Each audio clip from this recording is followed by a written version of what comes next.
जय हिंद फ्रेंड, स्वागत है आपका आपके अपने यूट्यूब चैनल IAS माइंड पे। इस चैनल के माध्यम से हम UPSC, state PCS, SSC, railway और हर तरीके के वन डे एग्जामिनेशन की तैयारी करवाते हैं। अभी हम इंडियन पॉलिटी की वीडियो शूट कर रहे हैं, जिसमें कि हम अब आफ्टर पंचायती राज हम पार्लियामेंट के चैप्टर के पूरे 4 पार्ट को 4 से 5 वीडियो में कवर करने वाले हैं, जिसमें कि हर इम्पोर्टेंट पॉइंट, हर इम्पोर्टेंट क्वेश्चन उसमें कवर किया जाएगा। तो चलिए, पार्लियामेंट का जो पार्ट फर्स्ट है उसमें हम देखते हैं कि इसमें नियर अबाउट 100 क्वेश्चन है, 195 to 100 question.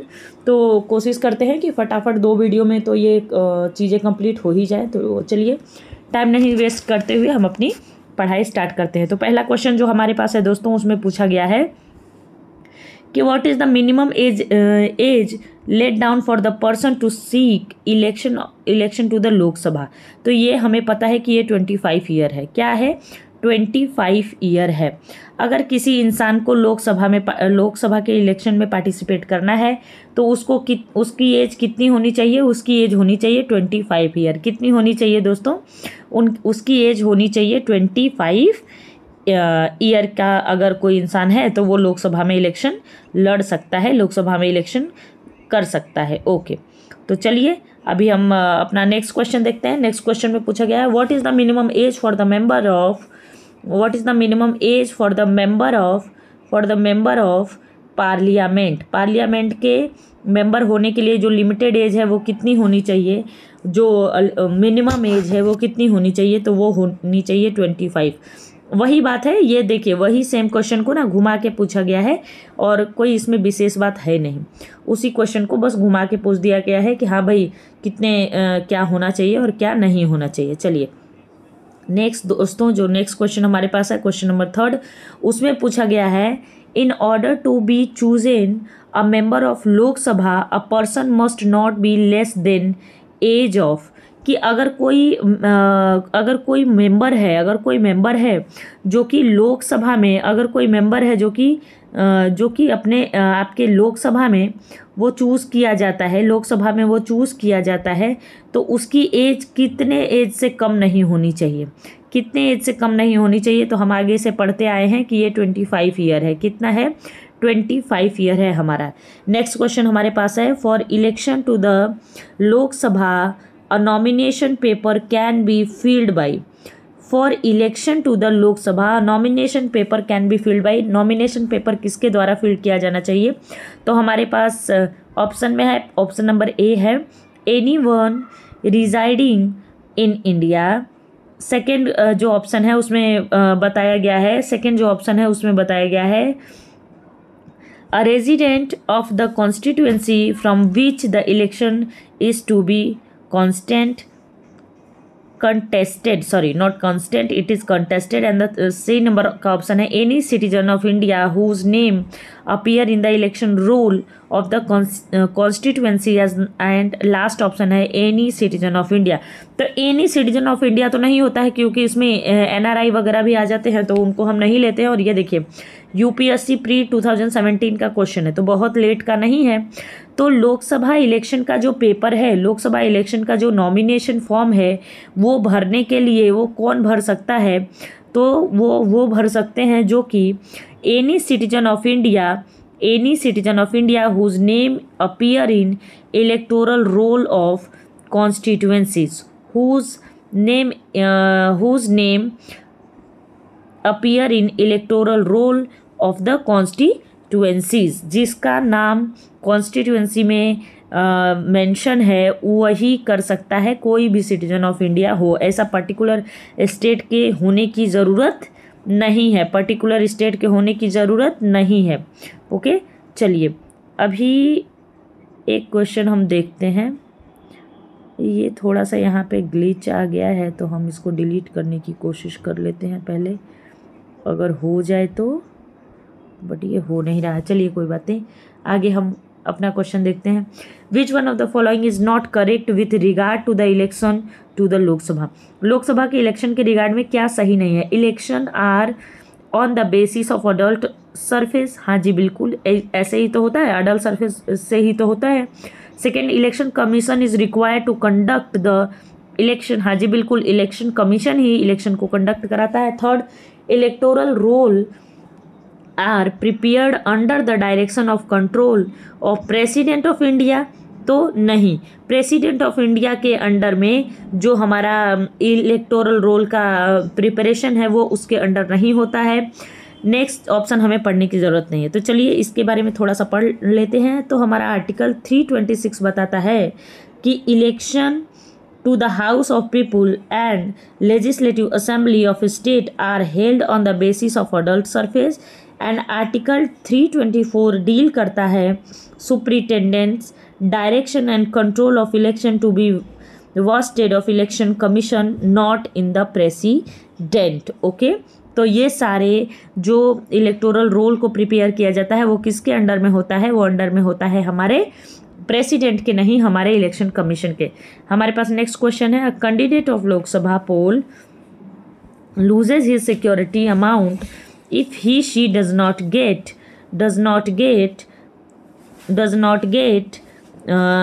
The vote of this. तो इसमें क्या बताया गया है कि any candidate who's failed to secure more than 1/6 of the valid vote polled in the constituency lose his security money and deposit। तो बात देखिए, बात उसमें यही की गई है, बात उसमें यही बताई गई थी कि अगर कोई मेंबर है जो कि अपनी क्या है 1/6 सीट को भी अगर वो नहीं मेंशन कर पाता है, 1/6 सीट को भी अगर वो नहीं जीत पाता है, तो वो अपनी जो उसकी इलेक्टोरल रोल की कैपेसिटी है वो उसको लूज़ कर देता है। क्या कर देता है?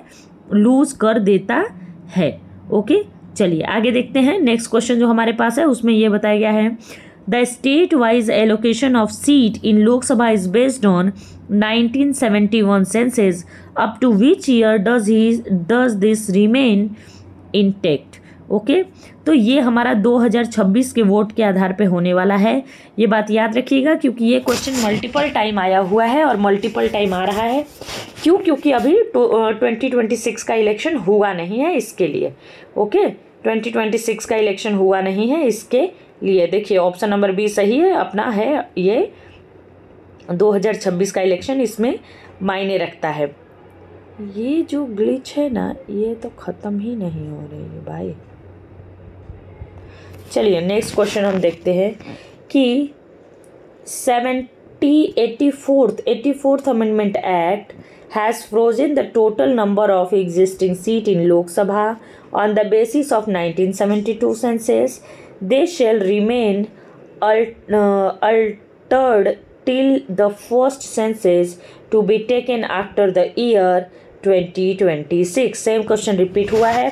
Maximum strength of Lok Sabha is stipulated in the constituency of India, it is देखो इसमें जो नंबर है ना कि 547 ये भी रॉन्ग है, 545 ये भी रॉन्ग है एंड 552 ये भी रॉन्ग है। तो इसमें हम नन ऑफ दीज को देंगे, लेकिन जो सही अमाउंट है वो क्या है? जो सही अमाउंट है वो है हमारा 550। क्या है? 550, और इसमें 550 कहीं पे भी दिया नहीं गया है। चलिए नेक्स्ट क्वेश्चन हम देखते हैं। The strength of Lok Sabha was increased from 525 to 545 through which amendment? It is 31st amendment of Lok Sabha. It is 31st amendment of Amendment Act of 1973. Okay. Next question 2018 के यूपीएससी एग्जामिनेशन में आया हुआ है। आप देखिए, देखो जो क्वेश्चन यूपीएससी एग्जामिनेशन में आते हैं ना, उन क्वेश्चन का स्टेट पीसीएस में आना मस्ट हो जाता है। वो क्वेश्चन स्टेट पीसीएस में आते ही आते हैं, ऐसा मान के आप लोग चलिए कि वो क्वेश्चन स्टेट पीसीएस में आते ही आते हैं। क्योंकि आप लोग देखिएगा, आप लोग देख सकते हैं कि जितने भी क्वेश्चन ऐसे हैं जो कि स्टेट पीसीएस में आए हुए हैं, उनका कहीं न कहीं से लिंक हमारे उसमें रहता ही है। चलिए नेक्स्ट क्वेश्चन हम देखते हैं। In the first Lok Sabha the single largest party in the opposition was स्वतंत्रता पार्टी।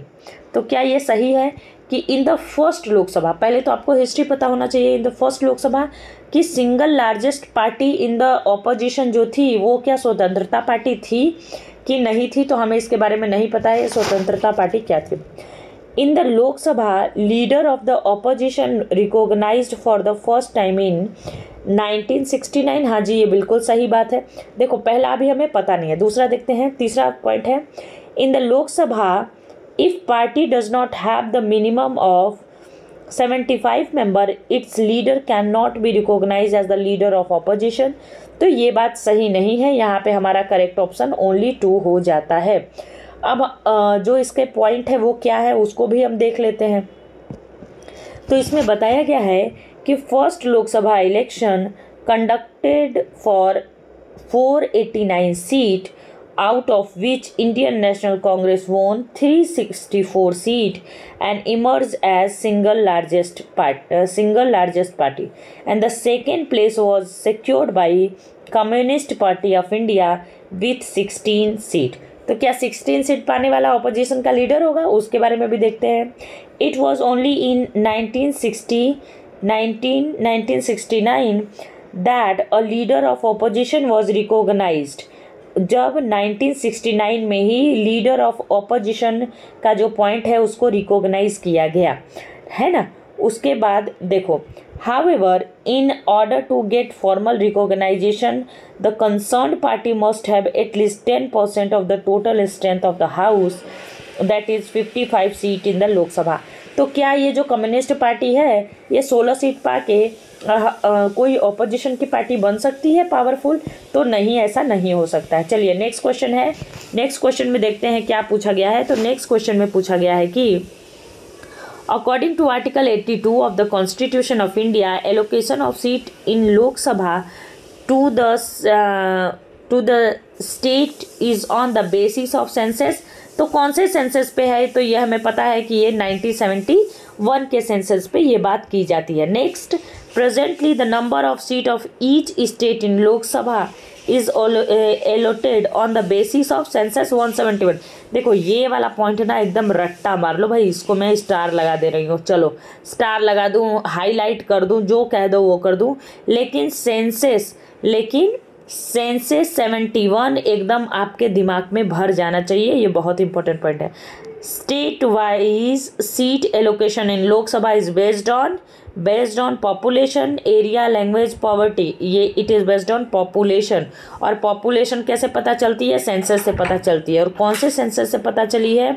हमारे सीट एलोकेशन की ये 1971 के सेंसस के अकॉर्डिंग है। अगली कब ये चेंज होगी? ये चेंज होगी 2026 के इलेक्शन के बाद, ये चीज़ें चेंज हो जाएंगी, है ना। उस हिसाब से सीट का एलोकेशन होगा। अब 2026 में जिस स्टेट के पास ज़्यादा पॉपुलेशन होगी मोस्ट प्रोबेबली वो यूपी ही होगा अगेन, बट फिर भी जिस स्टेट के पास ज़्यादा पॉपुलेशन होगी उस स्टेट को ज़्यादा लोकसभा की सीट मिलेगी।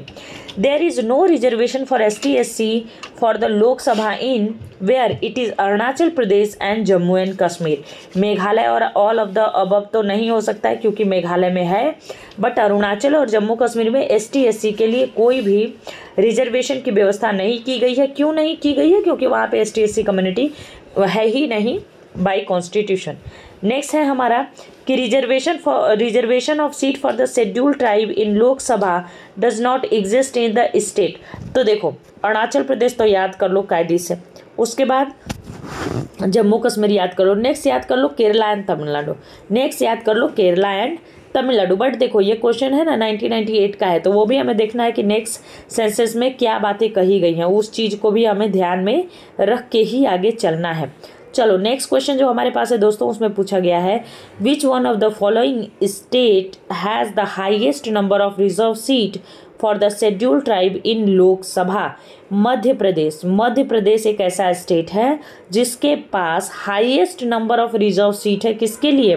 शेड्यूल ट्राइब के लिए। किसके लिए? शेड्यूल ट्राइब के लिए। कौन सा स्टेट है? मध्य प्रदेश स्टेट है, क्योंकि मध्य प्रदेश स्टेट में ना बहुत सारे शेड्यूल ट्राइब हैं। इसके लिए सबसे ज़्यादा शेड्यूल ट्राइब MP में ही पाए जाते हैं। Which one of the following state elect the largest number of member representing scheduled tribe to the House of People? It is none other than Madhya Pradesh. Okay, next question हमारे पास है, how many seat are reserved for schedule caste in the Lok Sabha. Lok Sabha में schedule cast के लिए कितनी सीटें reserve की गई हैं। इसका हमारा सही आंसर होने वाला है 84। क्या होने वाला है? 84। और ये 84 क्यों है, इसके बारे में हम डिटेल में अभी देख लेते हैं।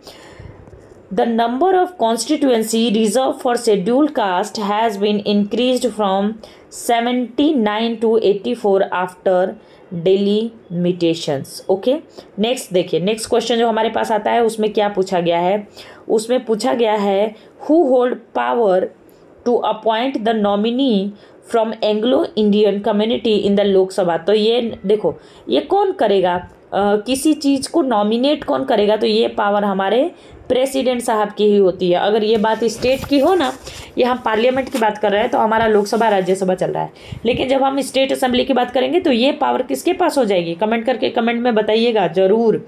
सेम पावर जैसा अगर स्टेट में जिसके पास है राष्ट्रपति की उसके राष्ट्रपति के हिसाब की पावर, वही पावर हो जाएगी हमारे राज्यपाल की भी। नेक्स्ट है, in which article of the constitution of India was the provision for reserve the scheduled caste in Lok Sabha made? It is Article 330। की क्वेश्चन ये है कि कौन से आर्टिकल में कॉन्स्टिट्यूशन ऑफ इंडिया के कौन से आर्टिकल में ये प्रोविज़न बनाया गया कि सीट को रिजर्व किया जाएगा शेड्यूल कास्ट की लोकसभा में। तो ये आर्टिकल 330 है। आर्टिकल 330 किससे रिलेटेड है? ये रिलेटेड है शेड्यूल कास्ट के सीट रिजर्वेशन से, याद रख लो पॉइंट ये। नेक्स्ट क्वेश्चन जो हमारे पास है उसमें पूछा गया है, how many member may be nominated by the president from Anglo Indian community if he is of the opinion that community does not have adequate representation in the house. तो देखो, पहले तो ये 2 था, अभी फिर बीच में ये 1 हो गया है। UPPCS प्री 2014 का आंसर है, लेकिन सही आंसर कुछ भी नहीं इसमें बताया गया है, तो हम इस क्वेश्चन को कॉन्फ्लिक्टेड क्वेश्चन मान के आगे बढ़ने वाले हैं। President of India can nominate 2 member in the Lok Sabha to give representation to Anglo Indian. इसका आंसर एंग्लो इंडियन होगा, बट अगेन यहाँ पर स्टार लगा हुआ है, तो हम इस चीज़ को नहीं मान सकते हैं इतने अच्छे तरीके से। 100% सही तो इस चीज़ को हम नहीं ही मानने वाले हैं। तो देखो, इसमें ना बहुत सारे क्वेश्चन ऐसे भी हैं जो कि आपको मतलब सही तरीके से उसका आंसर प्रोवाइड भी नहीं है, तो उस वैसे क्वेश्चन से ना हमें बचना भी है भाई। ऐसा नहीं है कि फिर वैसे क्वेश्चन में ही हमें लग के रहना। Before completing it's term Lok Sabha can be dissolved by president on the recommendation of prime minister. सही बात है, by the direction of president, तो प्रेसिडेंट के डायरेक्शन से कुछ नहीं होता है, प्राइम मिनिस्टर को देना पड़ता है सलाह। और प्राइम मिनिस्टर की जो कम्युनिटी है, जो प्राइम मिनिस्टर का जो पूरा उसका ग्रुप है, पूरी पार्लियामेंट है, वो इसलिए अपॉइंट ही होती है कि वो राष्ट्रपति को सलाह दे और राष्ट्रपति उसके सलाह पे काम करे। Prior to the completion of tenure, the Lok Sabha can be dissolved. The Lok Sabha can be dissolved by the will of president। नहीं भाई, कोई will of president यहाँ नहीं चलता है।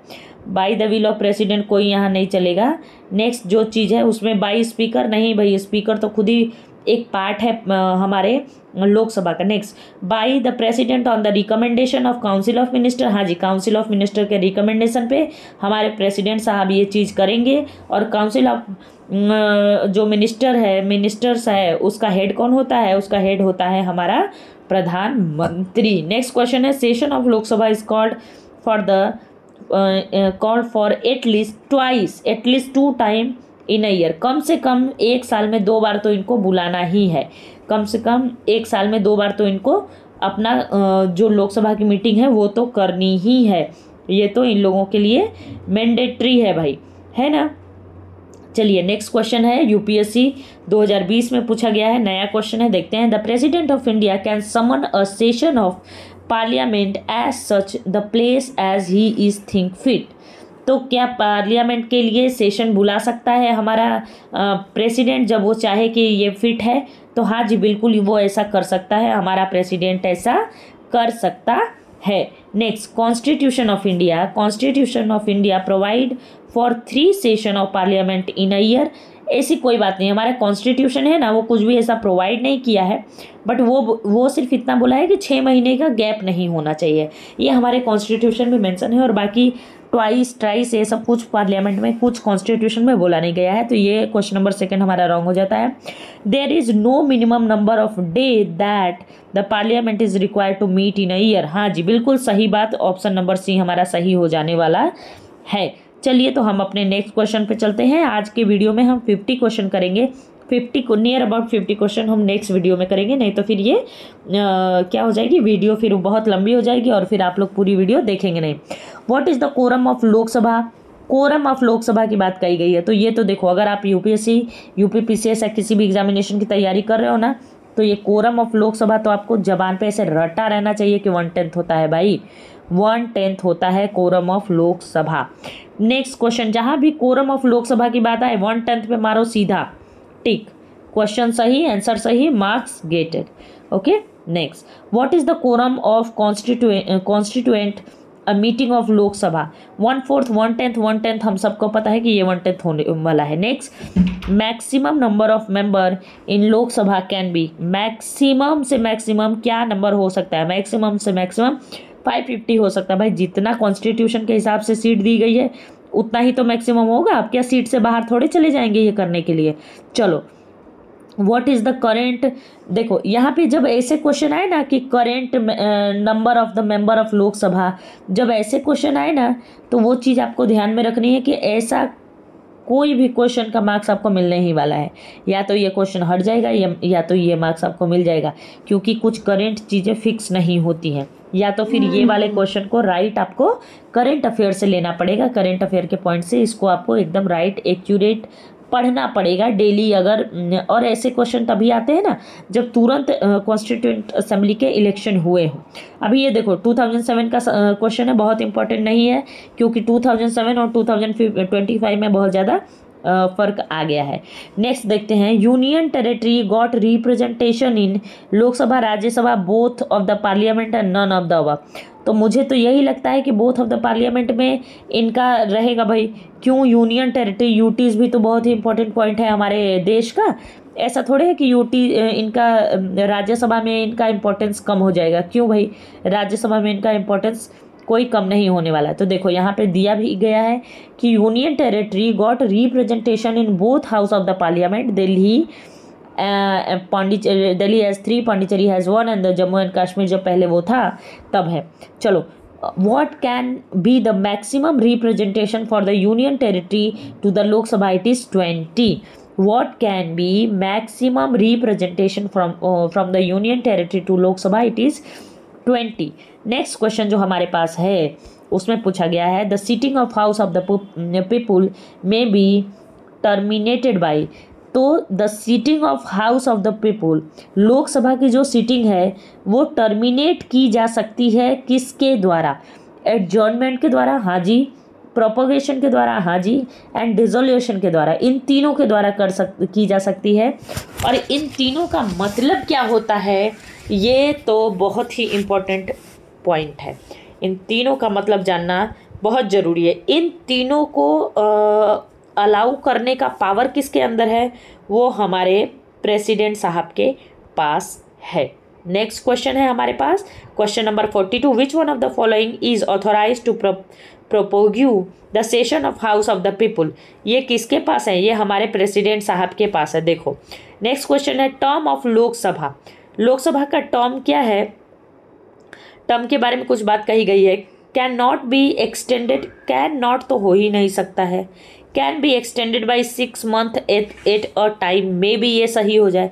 Can be extended by 1 year at a time during the proclamation of emergency, ये तो बिल्कुल सही है। Can be extended for 2 year, 2 year के लिए तो एक्सटेंड कुछ नहीं होता है, 6 महीने के लिए भी एक्सटेंड नहीं होता है, तो ये हमारा एक्सटेंड होगा 1 साल के लिए ड्यूरिंग इमरजेंसी, अगर इमरजेंसी लगाई गई है तो। Tenure of which of the Lok Sabha was about 6 year, कौन सा ऐसा लोकसभा था, लोकसभा का सेशन था जो कि 6 साल तक चला है? कितने साल तक? वैसे टेन्योर कितना होता है? 5 year का, लेकिन कौन सा ऐसा लोकसभा था जो 6 साल तक चला है? 5th लोकसभा। क्यों? क्योंकि इमरजेंसी लग गई होगी। Tenure of fifth Lok Sabha was about 6 years, which functioned from 15 March 1971 to 18 January 1971 से 77. Next question, which state sent the largest number of member in the लोक सभा? भाई अपना उत्तर प्रदेश 80 लोकसभा की सीट है, सबसे ज़्यादा है। लोकसभा का इलेक्शन डिसाइड होता है उत्तर प्रदेश के इलेक्शन से। In India which state has the largest representation in Lok Sabha and Rajya Sabha? It is none other than Uttar Pradesh. अच्छा, लेकिन ये लार्जेस्ट रिप्रेजेंटेशन है क्यों, ये बताओ। अभी पता चला ये इसलिए है क्योंकि हमें सीटें ज़्यादा मिली है। कितनी मिली है? लोकसभा में 80 मिली है। सीट हमें ज़्यादा क्यों मिली है? क्योंकि हमारे पास पॉपुलेशन ज़्यादा थी जब सीट अलॉट हुआ था। कब सीट अलॉट हुआ था? 1971 के सेंसस के अकॉर्डिंग सीट अलॉट हुआ था। तो ये ना कोरिलेट करके आपको पढ़ना पड़ेगा और ऐसे आपको मतलब पीछे की चीज़ों को भी क्या इंटरलिंक करके ही पढ़ना पड़ेगा, तभी आपको अच्छी तरीके से चीज़ें समझ में आएंगी। नहीं तो फिर एक एक लाइन याद करते रहोगे ना, तो एक एक लाइन याद करते ही रह जाओगे, फिर उसका कोई सेंस नहीं मिलने वाला है। चलो नेक्स्ट क्वेश्चन जो हमारे पास आता है कि Uttar Pradesh the highest number of Lok Sabha seat have been allotted to after Uttar Pradesh. After Uttar Pradesh किसके पास है? महाराष्ट्र के पास है। तो वो जैसे पॉपुलेशन का होगा काउंटिंग वैसे होने लगेगा। How many Lok Sabha seat are located to the state of Rajasthan? It is 25। देखो, अगर आप यूपी पीसीएस का कर रहे हो, राजस्थान जैसे क्या है ना, नॉर्मली लोग क्या करते हैं, UP PCS, BPSC, Rajasthan PCS and UK PCS. UK का यूके मत चले जाना, उत्तराखंड की बात हो रही है ना, एंड एमपी पीसीएस, ये लोग एक साथ करते हैं। ये लोग इन सारी चीज़ों की जो हिंदी भाषी होते हैं ना, तो वो सब एक साथ इन हिंदी स्टेट में एक साथ करते हैं इनकी तैयारी। लेकिन फिर उसमें ये बात हो जाती है कि आपको हर वो स्टेट के लोकसभा और राज्यसभा की सीट आपको याद होनी चाहिए, वो आप अपने दिमाग में रख के चलना। Seat allotted to the Bihar in the House of People is the total of the seat allotted to। यहाँ पे देखो फिर अगेन स्टार बन गया है और ये क्वेश्चन 2002 में पूछा गया है। अगेन इसमें बहुत सारे चेंजेस हुए होंगे, तो इन सारे इस तरीके के क्वेश्चंस को हम डिनाई करेंगे, अपना टाइम वेस्ट नहीं करने वाले हैं हम, है ना। जो इम्पोर्टेंट क्वेश्चन है उसको पढ़िए, जहाँ से क्वेश्चन आने की कम से कम 95 to 99% गारंटी हो, वहाँ से ही चीज़ों को पढ़िए। नहीं तो पढ़ते जाएंगे तो हज़ारों किताबें हैं, हज़ारों किताबें पढ़ के ज्ञान अर्जित बहुत सारा हो जाएगा, सिलेक्शन होगा नहीं और फिर हो जाएगी बहुत परेशानी। चलिए, यहाँ तक अगर आप लोग हमारा वीडियो देख पाए हैं तो इसके लिए बहुत बहुत आप लोगों का धन्यवाद। आप लोग अपने ये आपकी कंसिस्टेंसी ये बताती है कि आप लोग अपने लक्ष्य के लिए बहुत ज़्यादा सीरियस हैं, और ईश्वर करें कि आपके लक्ष्य की पूर्ति जल्दी हो जाए। नेक्स्ट वीडियो में हम इसका अगला लाने वाले हैं, अगले 50 क्वेश्चन को लाएंगे, तो उससे हमारा क्या होगा कि अपना ये पूरा हो जाएगा, ये हमारा पार्लियामेंट का फर्स्ट पार्ट पूरा हो जाएगा। उसके बाद हम सेकंड पार्ट को चलेंगे। अच्छा, मैं अब क्या कर रही हूँ ना, जैसे मैंने पंचायती राज के वीडियो जो अपलोड किए थे, तो उसमें पहले मैंने एक वीडियो बनाया था, वो डिटेल का बनाया था, जो कि डिटेल दिया रहता है घटना चक्र में उसका। उसके बाद दूसरे वीडियो से मैंने क्वेश्चन आंसर करना चालू किया है। लेकिन देखो, बात दोनों सेम ही हो जाती है, या तो आप डिटेल पढ़ो या तो आप क्वेश्चन आंसर सुनो। तो क्वेश्चन आंसर फॉर्म में अगर हम सुनते हैं या पढ़ते हैं या देखते हैं तो हमें याद होने का चांसेस ज़्यादा रहता है। और अगर हम पॉइंटर में देखते हैं, वो भी पॉइंटर नहीं है, थोड़ा कॉन्सेप्चुअल है, तो उसमें क्या हमें अंडरलाइन हाईलाइट ये करना पड़ता है। तो आप लोग मुझे सजेस्ट करिए कि मैं कैसे करूँ। पहले मैं पूरे पॉइंट बता के फिर उसके बारे में क्वेश्चन लगाना चालू करूँ, या ऐसे क्वेश्चन टू क्वेश्चन ही करने लगूँ? क्या आप लोगों को किस तरीके से पढ़ना ईजी रहता है? मुझे तो दोनों तरीके से पढ़ना ईजी रहता है और पढ़ाना भी ईजी रहता है। आप लोग जैसा बोलेंगे, जैसा कमेंट करेंगे, उस तरीके से मैं वीडियो बनाने लगूंगी। चलिए, आप लोगों का बहुत बहुत धन्यवाद। हमारा वीडियो पसंद आए तो चैनल को लाइक करिए, सब्सक्राइब करिए और हमारे साथ जुड़े रहिए। धन्यवाद।